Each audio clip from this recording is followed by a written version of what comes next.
perlu penjelasan lebih jauh dari Pak Ustadz Abdul Samad. Bismillahirrahmanirrahim. Assalamualaikum warahmatullahi wabarakatuh. Alhamdulillah, wassalatu wassalamu ala rasulillah wa ala alihi wa sahbihi wa man tabi'ahu wa mawalah. Pak Karni beserta seluruh alim ulama, masyarakat, tak dapat saya sebut satu persatu. Saya menjelaskan secara fikihnya dulu. Dalam sebuah hadis dikatakan, idza sami'tum bihi fi baladin, kalau kamu mendengar ada suatu wabah di suatu negeri, fala taqdimu ilaihim. Janganlah kamu datang ke negeri itu. Dan kalau wabah itu terjadi, kamu berada di dalam negeri itu, fala takhruju firaram minhu. Jangan pula kamu keluar dari negeri itu melarikan diri. Inilah yang disebut sekarang dengan social distancing atau lockdown atau PSBB. Jadi perlu kita pahami bahwa zaman dulu itu, seperti kota Al-Madinah, Al-Munawwarah zaman dulu, itu ada tembok di sekelilingnya. Lalu kemudian ada pintu gerbangnya. Jadi kalau terjadi suatu wabah di dalam negeri itu, orang yang berada di dalam tembok itu tidak boleh keluar, dan orang yang berada di luar tidak boleh datang ke dalam. Nah sekarang skopnya lebih kecil lagi. Karena wabah ini tidak hanya di suatu negeri, tapi dia sudah masuk ke dalam rumah. Dan kita tidak tahu rumah siapa yang sudah didatangi virus COVID-19. Hampir semua. Jadi saya tidak tahu bahwa rumah tetangga saya ada, bahwa rumah orang yang kaya, pejabat juga bisa kena. Dengan kita dengar berita banyak, maka tidak ada solusi lain kecuali kita tetap di rumah kita masing-masing. Karena rumah kita saja yang steril. Jadi kalau dulu suatu negeri, sekarang skopnya lebih kecil hanya di rumah saja.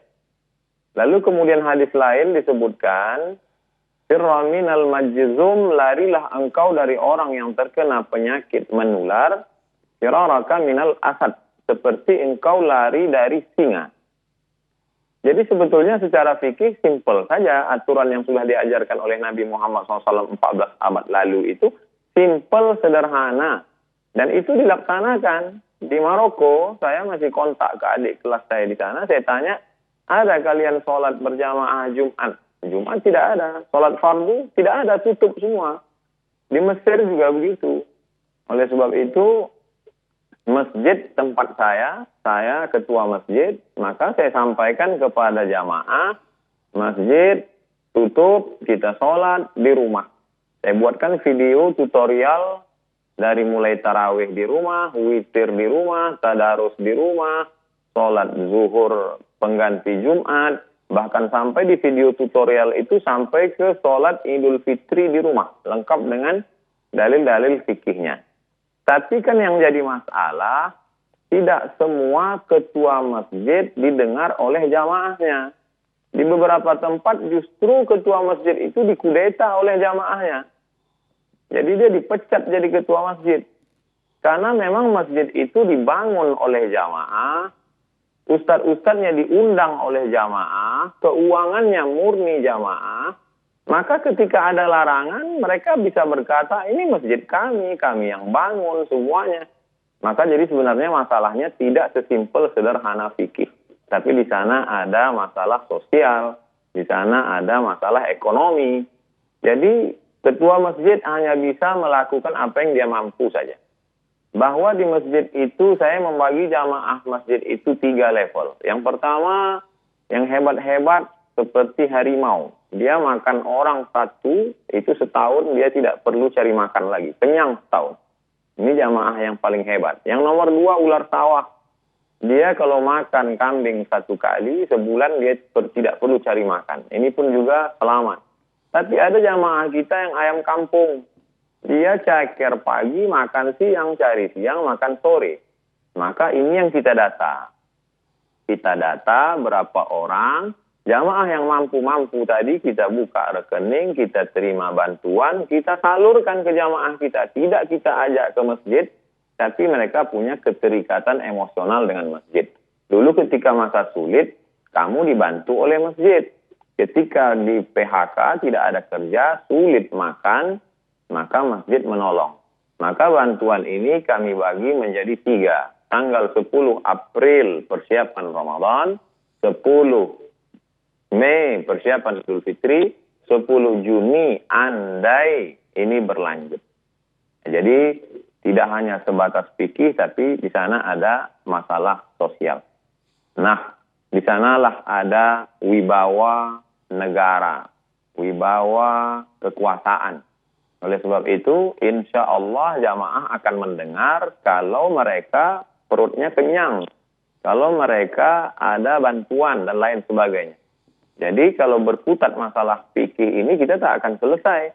Karena dia akan pakai pendapat ini, pendapat ini, pendapat ini. Banyak sekali.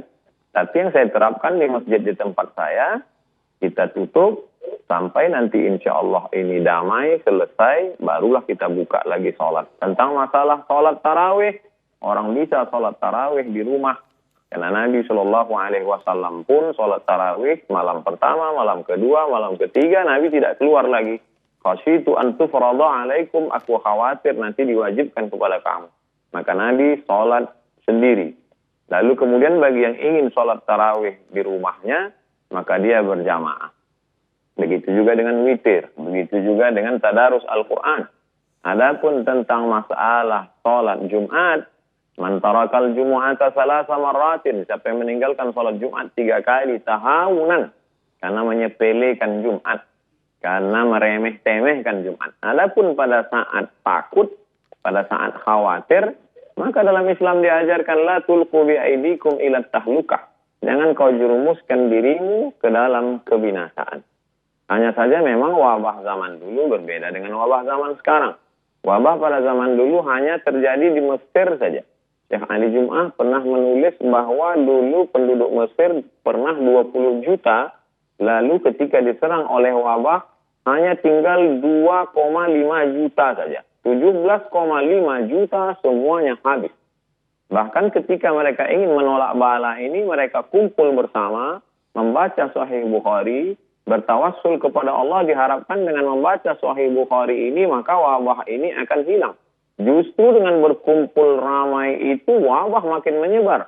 Maka dikomentari oleh Al-Hafiz Ibnu Hajar Al-Asqalani, perkumpulan mereka membaca Sahih Bukhari untuk mengusir wabah itu tidak sesuai dengan sunnah Rasulullah SAW. Karena sunnah ketika terjadinya wabah adalah menjauh diri dari wabah, seperti menjauhkan diri dari singa, menjauhkan diri dari wabah, menetap di suatu tempat yang tidak ada wabah, menetap di suatu tempat. Kalau zaman dulu modelnya satu kampung, satu tempat, tapi untuk saat ini, karena semua di dunia ini terkena, dan kita tidak tahu tempat mana saja yang kena, mana yang tidak, kecuali andai nanti ada suatu alat detektor canggih, cukup pakai layar saja. Sehingga ketika layar itu dipakai, dipasang di depan pintu, langsung ketahuan. Ini ada virusnya, ini tidak. Yang tak ada virus, masuk masjid. Yang ada virus, masuk rumah sakit. Yang tak ada virus, masuk masjid. Itu baru bisa. Tapi untuk hari ini kita tidak tahu siapa yang ada virus, siapa yang tidak. Oleh sebab itu, ini masalahnya tidak sesimpel fikih, tapi kompleks. Ada juga kemarahan masyarakat. Mengapa masjid tidak boleh, tapi kenapa mal dibuka? Mengapa masjid tidak boleh, tapi kenapa mereka dapat berita airport tetap masuk? Jadi kemarahan masyarakat itu lalu dibalaskan mereka, akhirnya mereka ke masjid. Sebenarnya saya melihat masalah ini terkait dengan banyak hal, Pak Karni. Demikian yang dapat saya sampaikan. Wallahu a'lam bishawab. Baik Ustadz, mudah-mudahan walaupun tausiah pendek, tapi mudah-mudahan bermanfaat untuk masyarakat banyak. Amin ya rabbal alamin. Baik yang sekarang masih melaksanakan sholat berjamaah, baik Jumat, tarawih, ataupun nanti sholat id, maupun yang sudah tidak melaksanakan, mudah-mudahan dapat manfaat dari tausiah. Terima kasih. Jazakumullah. Makasih Pak. Ustadz sudah bergabung bersama kami.